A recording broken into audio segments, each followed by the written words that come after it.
Olá pessoal, essa é a nossa aula sobre cotagem.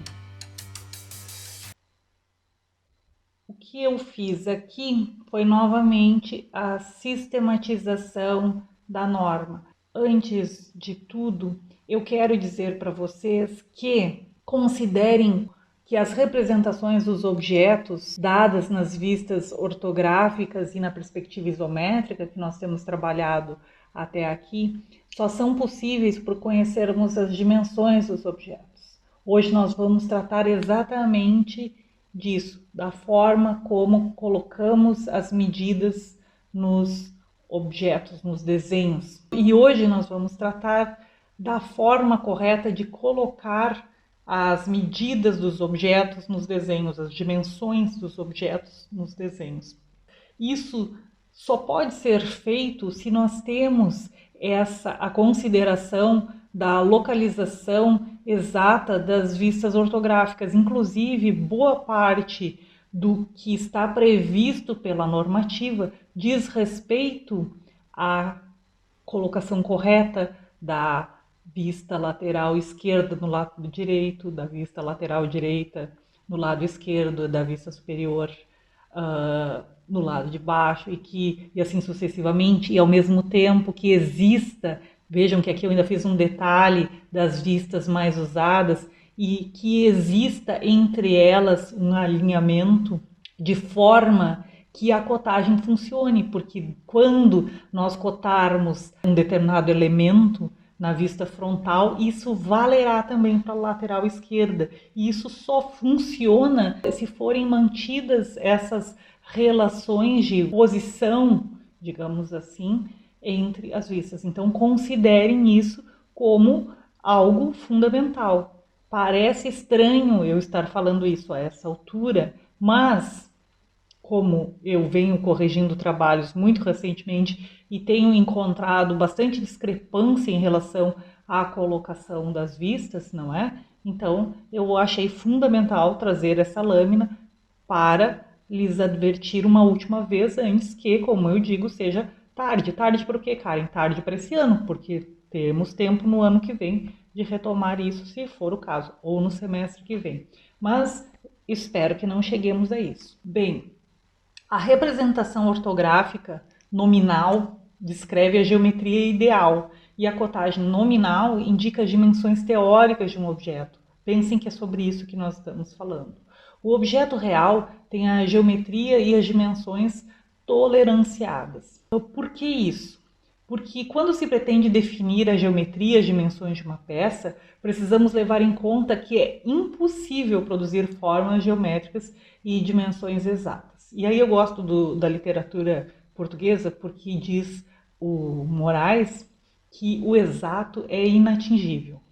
Bem, assim, a depender das particularidades de determinados objetos, tais como o material que são feitos e a articulação ou encaixe de seus elementos, ou com outros objetos, pode ser necessário um tratamento especial, ou chamados elementos funcionais, sendo preciso definir limites máximos e mínimos admissíveis, os chamados limites de tolerância admissíveis, para dimensões e geometria da peça fabricada.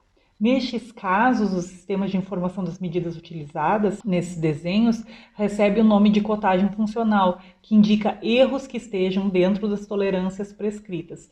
Então, no geral e para começar, fiquem tranquilos, nós vamos fazer uma cotagem nominal.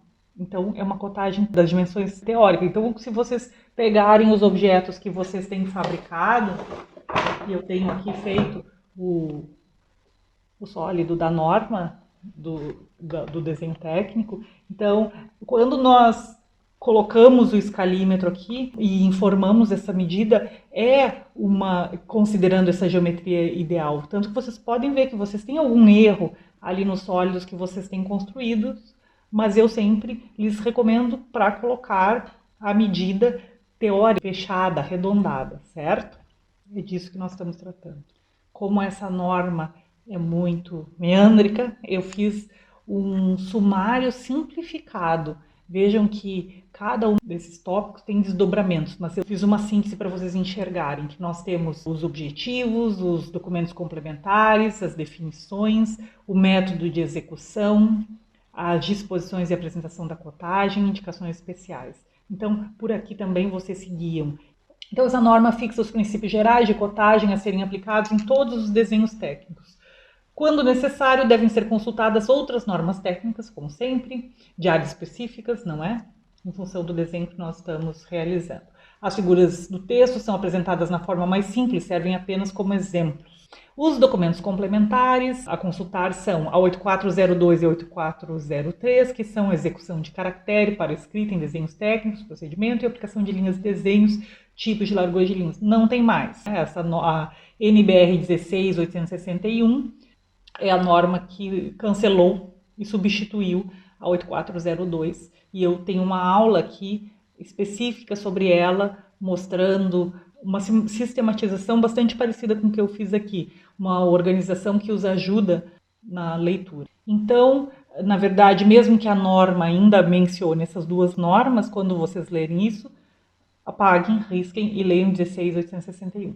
E também a 10.067, que estabelece os princípios gerais de representação e desenho técnico, vistas e cortes dos procedimentos. Bem, quanto às definições, cotagem.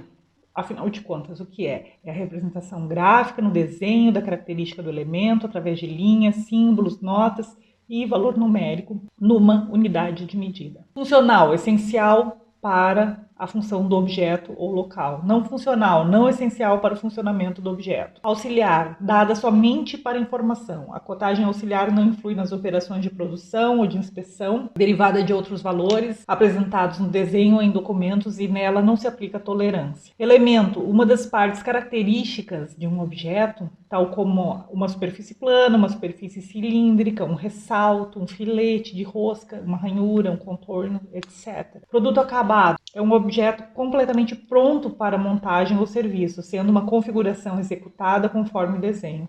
Um produto acabado pode também ser uma etapa pronta para posterior processamento, por exemplo, um produto fundido ou forjado. Pessoal, eu preciso explicar o que eu fiz. O que nós temos aqui é o conteúdo da 10.126, mas eu organizei por conjuntos de assuntos e fui trazendo sempre os desenhos para perto dos textos, para que vocês pudessem ler os textos e ter o desenho correspondente. Então, é mais uma sistematização, não é diferente, não tem nada diferente do que tem na norma. Isso aqui é o conteúdo da norma propriamente dito, só apenas sistematizado. Então, eu passo a fazer daqui por diante uma breve leitura, colocando o facho em alguns pontos que eu acho que são interessantes para o desenvolvimento dos nossos trabalhos.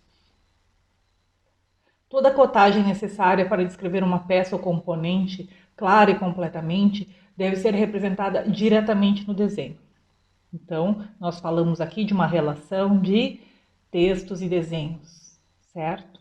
A cotagem deve ser localizada na vista ou corte que represente mais claramente o elemento. E aqui eu tenho um facho. Pensem que o tempo todo nós trabalhamos com a necessidade de definir a vista principal. Nós trabalhamos também a seguir com a necessidade de identificar qual seria a outra vista que é importante para auxiliar a compreensão do objeto, sendo ou a superior ou a lateral esquerda, quando duas, e a superior e a lateral esquerda, quando três. Muito bem. Se ela diz que a cotagem deve ser localizada na vista ou corte que represente mais claramente o objeto, ela está dizendo que é a vista principal, salvo a vista principal tenha sido definida em função de posição de funcionamento ou de processo de fabricação, etc. Mas para os parâmetros da disciplina que nós adotamos sempre como principal, que melhor define o objeto, então, obviamente, a cotagem, ou pelo menos o forte da cotagem, os elementos que melhor caracterizam o objeto estando lá, acabam implicando em que aquela seja também a vista mais cotada, certo? Mas há mais detalhes. Desenhos de detalhes devem usar a mesma unidade, exemplo, milímetro, para todas as cotas, sem o emprego do símbolo, pessoal.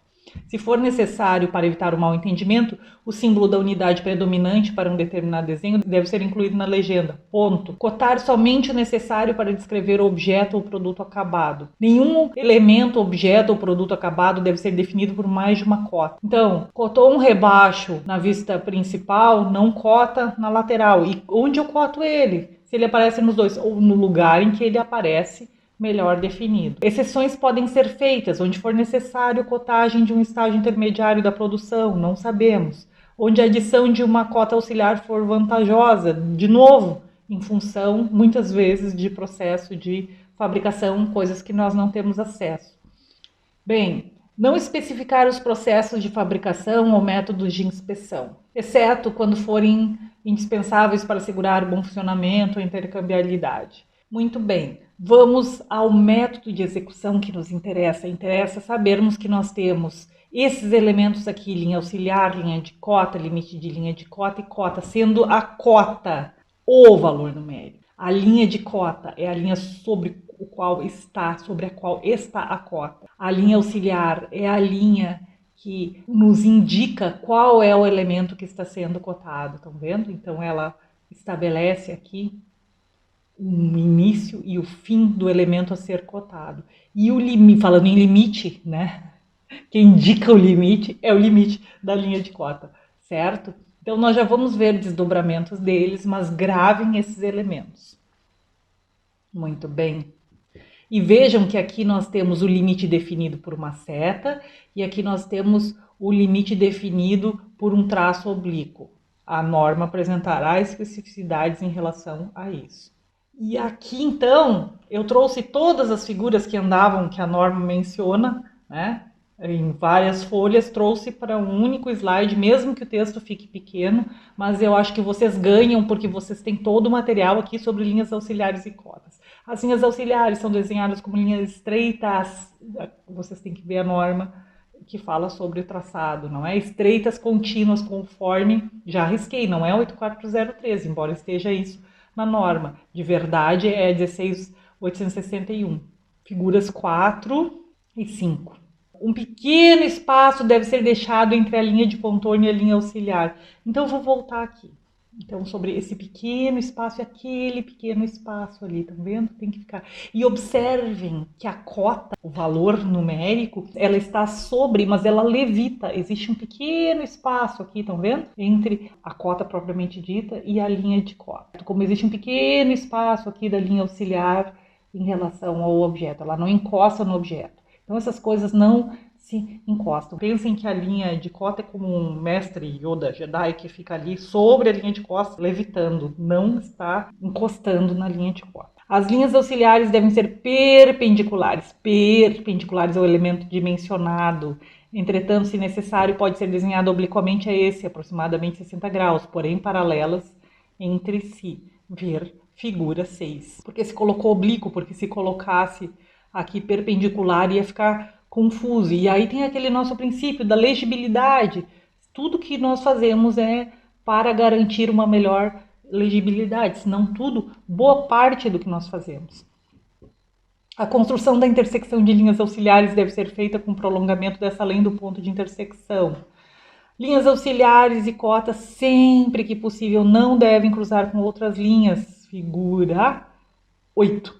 Aqui ela cruzou, mas assim, olha, vou dizer para vocês, dava para indicar aqui o diâmetro, estão vendo? A linha de cota não deve ser interrompida, mesmo que o elemento seja. Isso aqui é muito interessante. Digamos que o objeto seja muito comprido aqui. Então tem esse sinal aqui de interrupção, mas a linha de cota ela fica contínua e aqui nós colocamos o valor todo, mesmo que para efeitos de representação a gente represente essa ruptura. A linha de centro e a linha de contorno não devem ser usadas como linha de cota, porém podem ser usadas como linha auxiliar, ver figura 10. Não pode ser usada como linha de cota, mas como linha auxiliar, sim. Então se pegou prolongamento aqui do eixo, não é? Para fazer a linha auxiliar. Bem, quanto ao limite, a norma ela prevê a seta e o traço oblíquo.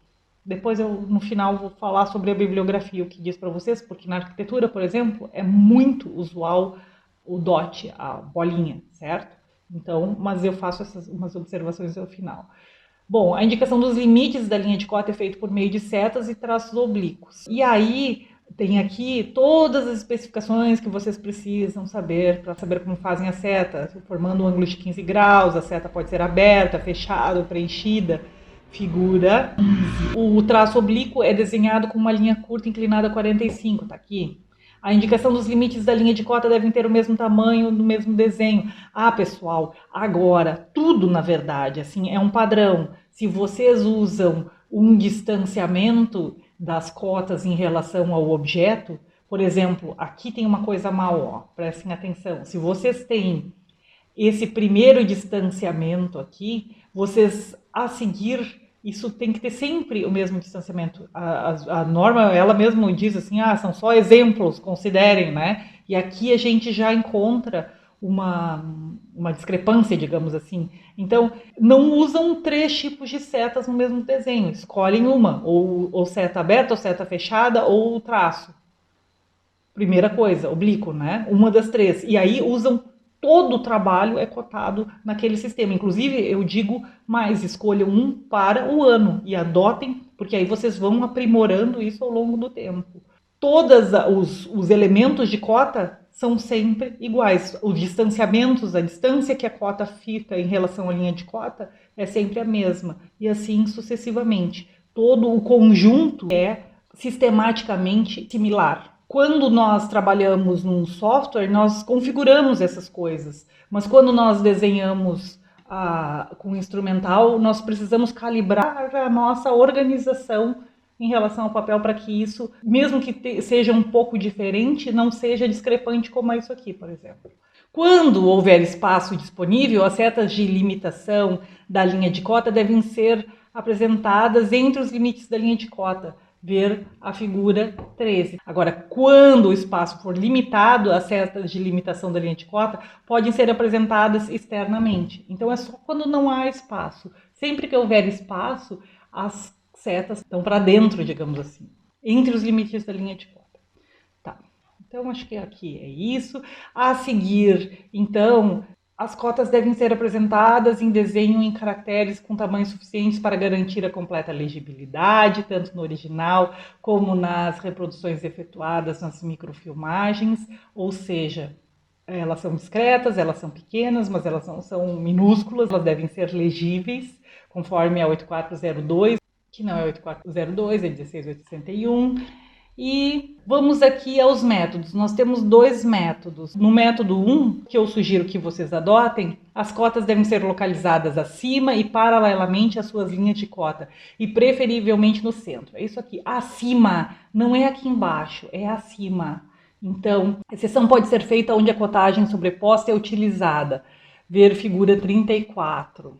Está aqui a figura 34. Nesse tipo de cotagem aqui, a cota é feita diferente. Mas eu digo para vocês, adotem o método 1 para os desenhos que nós vamos fazer. Ela é mais do que suficiente. Mas por que nós estamos vendo isso então, Karen? Para que vocês saibam que existe, para que vocês, no futuro, quando em contato com esse tipo de cotagem, não estranhem e não pensem que isso está errado. Na cotagem angular podem ser seguidas uma das formas apresentadas nas figuras 18 e 19, que eventualmente nós precisamos cotar diâmetro. Essas inclinações aqui também nos ajudam a cotar curvas, certo? Então fiquem atentos e sempre recorram à norma. Aqui eu fiz uma pausa por conta disso aqui, olha. As cotas devem ser escritas de modo que possam ser lidas da base ao lado direito do desenho. Bom, eu já falei isso em algum momento, mas isso pode estar perdido, então eu trouxe um break aqui. Pensem que nós temos a folha de desenho em formato vertical ou retrato. E por que eu estou falando uma coisa tão óbvia? Porque isso não é tão óbvio. Quem lê mangá sabe que já pega ele ao contrário, não é? E já começa a ler ao contrário, e isso é usual. Então, por que é usual? Mas, no geral, na representação gráfica, nós adotamos, então, esse sentido de leitura de cima para baixo, da esquerda para a direita. E aqui, em relação a quem? Em relação à margem direita, estão vendo? Aqui a margem direita. É como, que é o que diz a norma, se o leitor estivesse na base, no canto inferior direito. Então, disso nós entendemos que esse aqui é o sentido de leitura, tanto que eu escrevi leitura, já com a letra lá da norma. Então, a fonte da norma, leitura, nesse sentido, e nesse sentido. Aí, se for oblíquo, aí precisamos olhar, precisamos consultar, não inventem. Esse não é o território da imaginação e da invenção, esse é o território da descoberta, onde se localiza a informação que nós queremos usar. Muito bem, o método 2. Não vamos usar, mas eu só vou contar para vocês que as cotas devem ser lidas da base da folha de papel, as linhas de cotas devem ser interrompidas, preferivelmente no meio, para inscrição da cota. Então, acontece isso aqui. Eu leio da base do papel, estão vendo? Então, eu não viro a cota. Ah, mas é mais vantajoso, cara. Só que daí vocês têm que interromper a linha de cota. E aí fica chatíssimo de fazer. Para a configuração do computador, tanto faz, mas como nós estamos desenhando à mão, garanto para vocês que esse método aqui é muito melhor. Vale a pena usar esse sentido aqui de leitura, vale a pena, porque além de ficar o desenho meio esquisito, né, é bem chato ficar centralizando, interrompendo a linha de chamada, assim. Inclusive, nesse outro sistema, até da Barbada, nós fazemos as linhas de cota. Primeiro definimos onde serão cotadas, fazemos as linhas de cota primeiro, depois só chegamos e colocamos os números. E vejam que aqui, conforme o tamanho do número, esse espaço precisa ser maior. E se nós temos símbolos juntos, o que dificulta um pouco a vida de vocês. Se quiserem fazer, façam. Não recomendo. Localização. A localização das cotas frequentemente necessita ser adaptada às várias situações. Portanto, por exemplo, as cotas podem estar no centro, submetido à linha de cota, quando a peça é desenhada em meia peça, sobre o prolongamento da linha de cota, quando o espaço for limitado, ver figura 24, já tínhamos visto antes. E aqui ainda conjuga seta com traço, estão vendo? Pela dificuldade de colocar aqui a seta.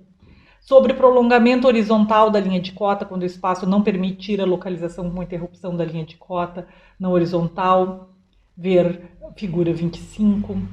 Bom, cotas fora de escala, exceto onde a linha de interrupção for utilizada, devem ser sublinhadas com linha reta com a mesma largura de linha do algarismo, ver figura 26. Foi importante colocar essa cota fora de escala, então ela fica sublinhada, fica uma advertência marcada no desenho. Isso interessa mais para a leitura de vocês do que para vocês fazerem propriamente dito, certo? Aqui nós temos o símbolo, diâmetro, raio quadrado, diâmetro esférico e raio esférico. Usaremos em seguida. A disposição da cotagem deve indicar claramente a finalidade do uso. Geralmente é resultado da combinação de várias finalidades. A cotagem em cadeia deve ser utilizada somente quando o possível acúmulo de tolerâncias não comprometer a necessidade de funcionalidade das partes. Então aqui nós temos essa cotagem em cadeia e aqui de novo acontecendo essa dificuldade de informação do detalhe. Então vejam que essa seta aqui funcionou para o 200 e também para o 30. Então, a gente às vezes precisa ver alguns exemplos.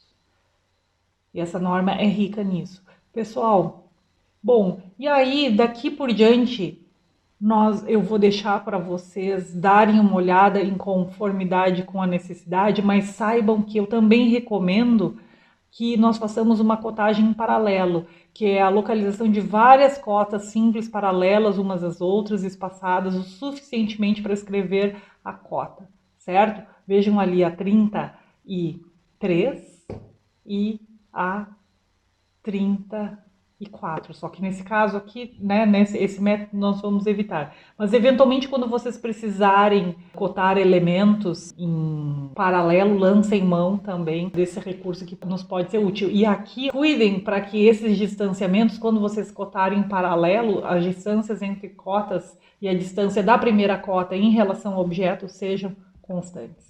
Depois cotagens por coordenadas, eventualmente pode ser prático então ter essas informações numa tabela, então pode ter cotagem combinada também, ou seja, existe uma série de alternativas que mais usadas numa área ou noutra, na topografia, isso pode ser muito útil. A arquitetura tem um outro sistema, Cada área, então, acaba tendo uma sistemática diferenciada e é muito importante que nós tenhamos esse conhecimento teórico do que é possível ser feito, mas conheçamos também as particularidades da nossa área de atuação. Bom, cordas aqui, arcos, ângulos e raios que a norma chama de indicações especiais. Elas devem ser como mostra a figura 43.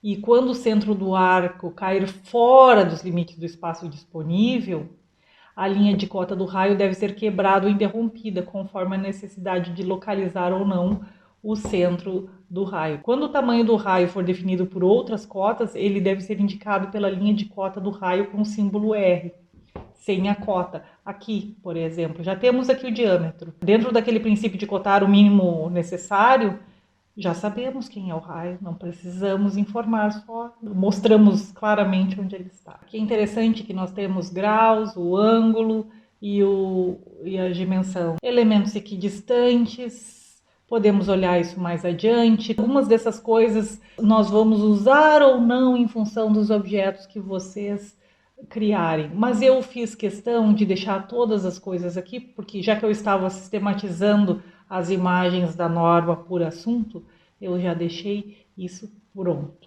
Se eu não quero entrar tantos nesses detalhes, eu quero mostrar para vocês que eu trouxe alguns exemplos do nosso amigo livro, Moraes, vários desenhos já com aplicação. Eu trago aqui vários exemplos para que, além de recorrer à norma, vocês possam ver exemplos práticos. E uma das principais coisas que eu quero falar com essa primeira lâmina é que a bibliografia, no geral, e como eu disse para vocês, é bem comum em algumas áreas, usa, além das setas aberta, fechada e do traço oblíquo, usa também o ponto. E às vezes, inclusive, com ele aberto, certo? Então, não está errado. Tudo é uma questão de nós sabermos que cada área tem as suas práticas de cotagem. Muito bem. Então aqui vocês encontram, se vocês precisarem, vários exemplos e sempre vocês precisam estar atentos. Se vocês são meus alunos, por exemplo, esse 10 aqui está com distanciamento diferente do 35 e do 26, mesmo que esteja aqui reduzido, eu estou enxergando isso. Então aqui, ó, já não recomendo. Aqui não está acontecendo, olha, no geral aqui foi um descuido aqui. Um descuido do livro. Vamos dar uma chance para o livro. E é bem comum nós acharmos diversos erros em livros de desenho técnico, porque é muito detalhe, por mais que passe pela mão de diversos revisores, não estou passando pano, mas é claramente compreensível, como é comum nós acharmos erros em livros de português e de desenho técnico também. Temos aqui vários exemplos, temos exemplos aqui com elementos especiais, com curvas, com furos, e também aqui retomado aquela questão da colocação das cotas ascendentes e descendentes, da posição. Tem uma coisa que eu gosto muito nesse livro, que ele indica erros, e aqui tem vários exemplos. Foi daqui que eu tirei o olhinho, inclusive, olhem. Olhem aqui, ó, coisas, se não erros, pelo menos coisas a evitar. Vejam a cotagem do raio aqui dessa curva. Então, aqui nós temos os centros, o ponto exato da geração da curva. Mas se nós usamos esse ângulo aqui, ele fica muito confuso aqui, fica uma leitura difícil. Imaginem como foi dito nessa norma que nós temos que levar em consideração a possibilidade de ampliação ou redução. Isso aqui, se for reduzido, que foi o que aconteceu, isso aqui é um pouco maior na verdade, eu já reduzi, então aumenta essa possibilidade de confusão. Então são coisas a evitar. Bem, quando vocês estiverem fazendo os objetos de vocês, como cada um faz um objeto individual, nós temos aqui uma série de exemplos para olhar e para nos guiar e também para nos dar exemplos de elementos que nós podemos trabalhar nos nossos portfólios. Então temos cotagem de raios, aqui as cotagens aqui com setas, que é o que eu recomendo que vocês façam, cotagens de esferas, Então, aqui seria a parte, digamos, aplicada. Eu trouxe esse final porque nós potencializamos os exemplos para vocês. Pessoal, conforme eu falei lá em relação aos caracteres, eu repito o texto, só que agora aplicando para a cotagem. Falei para a escrita, para as linhas e para a escrita, então a cotagem pode ter distinções bastante específicas em cada área e mesmo dentro de uma área pode apresentar variações. Isso acontece em função das especificidades de projeto ou fabricação. No entanto, é comum a todas as áreas a preocupação com legibilidade, uniformidade, proporcionalidade, viabilidade, redução e ampliação, clareza para evitar erros e erros de interpretação. Se antes nós estávamos na aula sobre linhas, nós falamos sobre as linhas e sobre os caracteres, aqui nós falamos sobre a cotagem. E esse desenho, mesmo que ele seja um desenho relativamente complexo, e tem aqui algumas outras indicações que não de cotagem, mas relacionadas ao funcionamento do objeto, nós temos bastante clareza, é uma leitura bastante viável, digamos assim. Eu vejo problemas de linhas aqui, não é na hierarquia de linhas, mas é uma cotagem bastante clara, embora tenha um caráter mais comercial do que de execução do objeto propriamente dito. Bom, isso aqui me chamou muito a atenção, porque no original do prospecto, e tem as referências ali anotadas, no original essas cotas estavam de cabeça para baixo, então isso não se justifica. Eu que virei, estão vendo nesse azul aqui, então eu dei uma ampliada aqui no desenho e dei uma girada. Então esse tipo de erro é muito importante que vocês não cometam, e por isso eu fiz aquela pausa e coloquei o sentido de leitura, porque sempre o sentido de leitura é de cima para baixo, da esquerda para a direita, e nós não temos nem do ponto de vista técnico, nem do ponto de vista comercial, do ponto de vista do bom design, da ecologia dos objetos, nós não temos motivos para, depois de passarmos por uma disciplina de desenho técnico, colocar informações tão importantes como as cotas de cabeça para baixo para o leitor. Muito bem, eu espero que vocês voltem muitas vezes a esta aula e especialmente ao material que está na AVA com essas informações. Temos aqui as referências, as fontes das imagens, sobretudo que vocês sempre consultem as normas, seja para cotagem, seja para aplicação de linhas, seja para a questão do desenho técnico, seja o que for que nós formos fazer em desenho técnico, estes são procedimentos sempre regulamentados por uma norma específica. Em qualquer dúvida, em qualquer momento, vocês sabem como me encontrar pelo e-mail, pela plataforma AVA, pelo Discord. Formas de entrar em contato não faltam e eu estou sempre à disposição. E espero que esta aula lhes ajude a resolucionar, como diz o Tigrão, os problemas e os desafios de cotagem que teremos pela frente. Tá bom? Fico à disposição.